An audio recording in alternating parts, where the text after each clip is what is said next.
In America, just this week, this issue has hit the headlines, again with drivers alleging so little time to make their deliveries that they had to urinate into bottles. Amazon have denied that this happens. 사건 사고가 끊이지 않는 미국에서 사회문제 하나가 떠오르고 있습니다. 아마존 배송기사들의 노동조건과 처우문제입니다. 문제의 발단은 요즘 팬데믹 호황으로 잘나가는 아마존에 대해서 위스콘신주 민주당 하원 의원 마크 윌리엄 포칸이 배송기사들이 쉴 틈이 없어서 화장실도 제때 못 가고 차 내에서 빈병을 갖고 다니며 급한 용무를 해결할 수밖에 없다고 트위터에 글을 썼고 아마존에서 이를 반박하는 댓글을 올려 각종 언론에서 다루게 되고 사실을 확인하는 과정에서 노동자의 기본권 보장이라는 더욱 큰 이슈로 떠올랐습니다. 그들이 처한 현실과 내막을 여러분과 공유하고 싶어서 4월 2일자 영국 BBC 방송 뉴스를 번역해봤습니다. 들어보시지요. It's just so convenient, isn't it?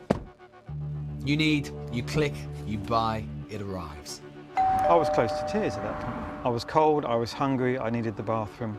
And it arrives so quickly, which when so many shops are closed, when you don't want or you can't leave your house, seems a deliverance in every sense of the word. And as disgusting as it sounds, I just had to get a cup or get my shiwi in a bottle and then go in the back of the van. Their drivers were telling them they need to listen to their drivers on this, and they've got to stop ignoring the data. And it's so cheap. You don't even feel like you're paying for it, but someone is.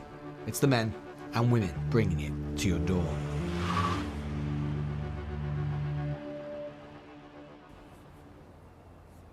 Why is it that Amazon drivers always seem to be in such a rush to deliver what you want to your front door? Well, the answer is that they're in a race against time. We've spoken to several current and former Amazon drivers who've told us that the number of deliveries that they're being asked to make on a daily basis over the course of the pandemic has increased significantly, and yet they've not been given the appropriate time to compensate. As a result, they say they are under considerable mental and physical pressure and are engaging in practices which are sometimes unsafe and even potentially illegal, putting themselves and the public at risk. For reasons you'll understand, some of those who agreed to speak to us on camera did so on condition of anonymity. Amazon is a company which is both ubiquitous and mysterious. In many ways, we know little about it. We don't even know how many drivers deliver its parcels. But we suppose it's in the thousands, perhaps tens of thousands. John, we'll call him John, is among them. When I first started delivering parcels, it was 120, 130 drops, that's about 180 parcels a day. When the pandemic started, they started putting on more workload, to the extent that now where it's 320 parcels and nearly 200 drops a day that drivers doing, it's physically impossible sometimes. And are you given any extra pay for that, any extra time to do that? Only during the peak periods, which is 6 weeks prior to Christmas, and that's it. John has delivered for Amazon for nearly 2 years. As stressful as it is, in the main, he continues to enjoy it. But then there are those who deliver for a shorter time. For instance, two people we're calling Simon and Gemma. Both lost their jobs as a result of the pandemic and found work as Amazon delivery drivers.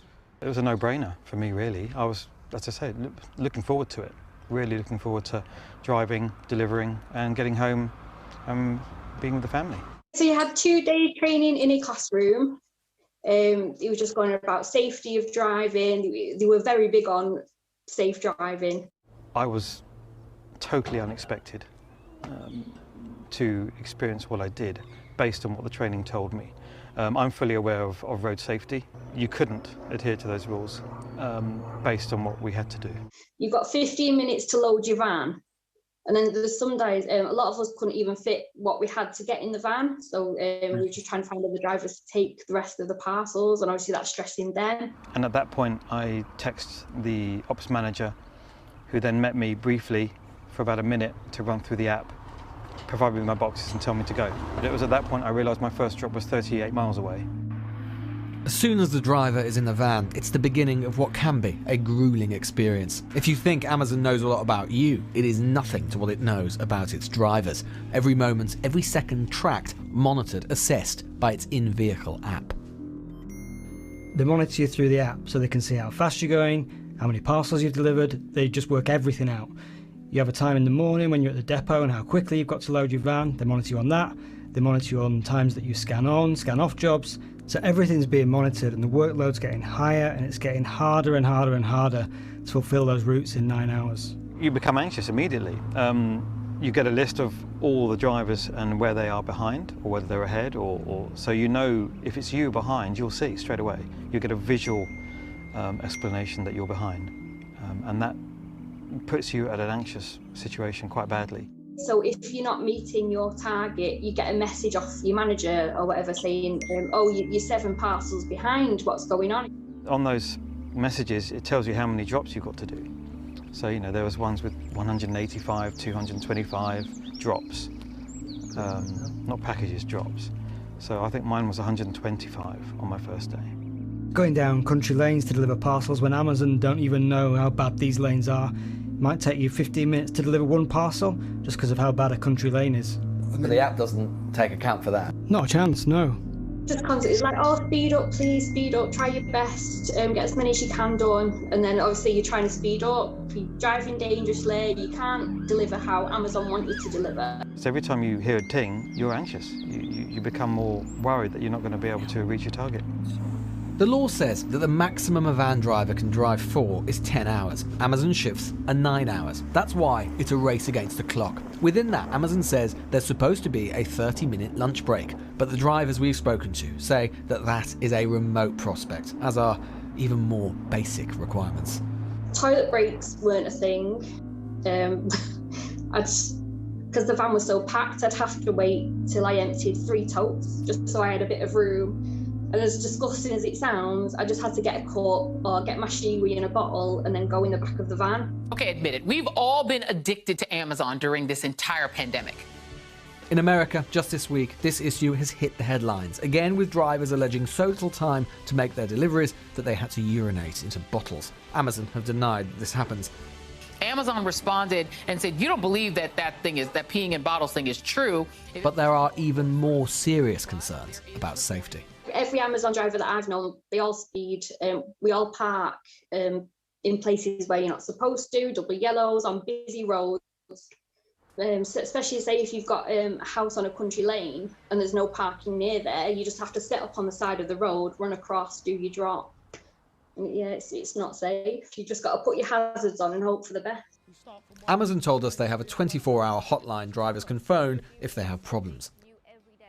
But here's the rub. They're not even technically employed by Amazon. They're self-employed, contracted through a panoply of logistics companies. And yet, everything is controlled by Amazon. The route is set by Amazon, the workload is set by Amazon, the mileage is set by Amazon. So basically the logistics firm, it's basically just a middleman, really. but say you don't get it done. I mean, does Amazon re-employ you? What happens with your logistics firm?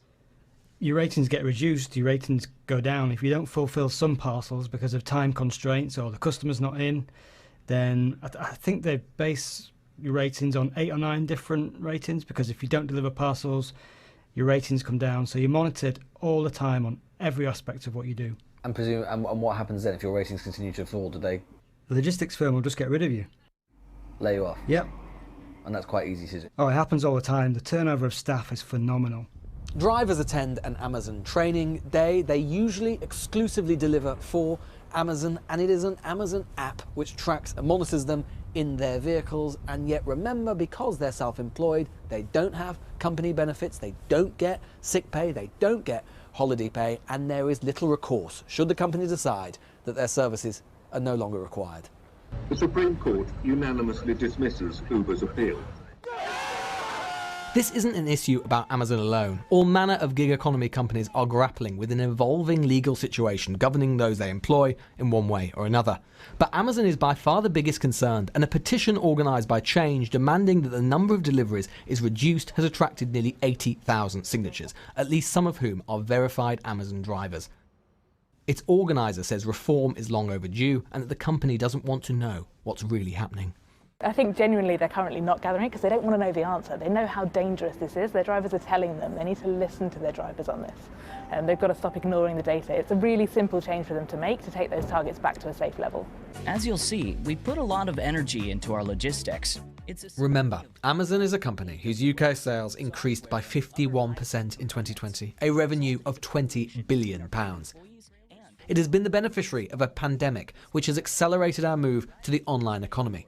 And yet, at once, it feels as if we've also gone backwards to a time when the rules about what can legitimately be expected by a company of its workers were much less rigid. Oh my gosh, Amazon. I've tried a position at the warehouse with Amazon, and Politicians, and perhaps the rest of us, might need to ask ourselves if that's the future we want, if that convenience is worth the price. Lewis Goodall, a spokesperson from Amazon, told us at Amazon we're proud to go further than most to ensure drivers are supported in their role.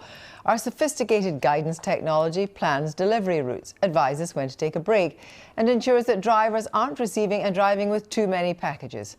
And Logistics UK, which represents delivery companies, said it had always championed best practice within the van sector to promote positive working conditions for drivers and protect both the safety of employees as well as of other road users.